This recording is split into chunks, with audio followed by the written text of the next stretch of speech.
If ever there was a better year for the video game player, it would be hard to recall because business is booming and gaming is expensive, making games is even more expensive, and it's getting harder to determine the difference betwixt AAA and the indie title. How are we to earn enough money as the gamer to purchase all these titles getting thrown at us from every direction for every console? With the Game Awards having announced the nominations for the games we played this year, and also more than that, the games we surely missed, which unannounced do you feel deserve to be given the prestigious Game of the Year Video Game Awards honor nominations? These are the top 3 snubs of 2023. Number 3, Starfield. Was Starfield the title Xbox owners hoped it would be? Did it meet or exceed expectations? One thing we do know from a business standpoint, Phil Spencer said it just had to exist. Although any title released by Bethesda is expected to have quite a few glitches and bugs, fans mostly seemed pleased by the product they received on delivery. Yes, it had its fair share of hilarious bugs and glitches, but it delivered on that classic feel of a Bethesda-made title, a Western FPS third-person shooter RPG with a deep narrative, multiple endings, space travel, custom spaceship building, futuristic tech with a 70s sci-fi aesthetic. What's not to love? With such deep customization that no title really implored on that level except for one other this year, that it seemed totally possible it would reach the vaunted 6-game list of Jeff Keighley's The Video Game Awards. So what happened? I'm one to suspect that with Xbox owners yet to have a native title for 3 years, and even more the recent admission that the box had just lost the console race, almost too much weight was put on Starfield just before launch that if it was either a masterpiece or just okay as expected, it was almost destined to live in mediocrity even before it had any hype built around it pretty much days later. The one thing we can admit is we still got a good game. Number 2, Final Fantasy 16. Final Fantasy has existed since video games were video games.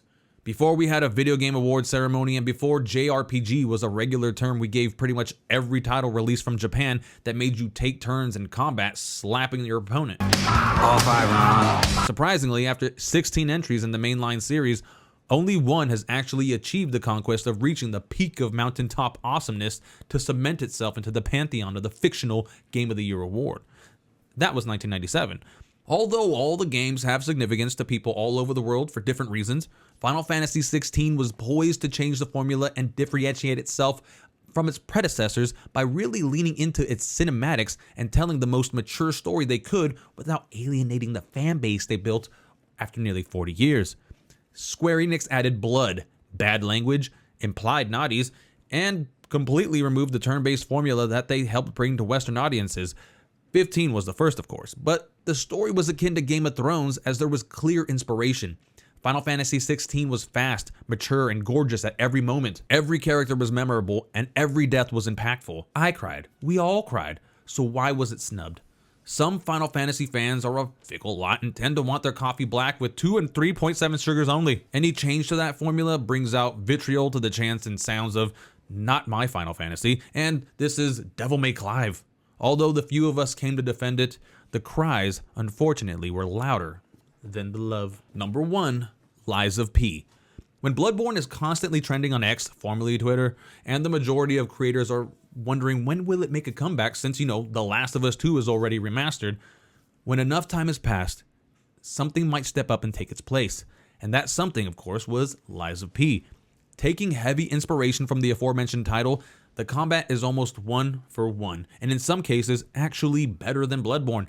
Remember, it's a somewhat older game, and I'm by no means insulting it. I'm just addressing that it takes what made that iconic game amazing and adds its own little mix of an oversaturated Soulsborne industry.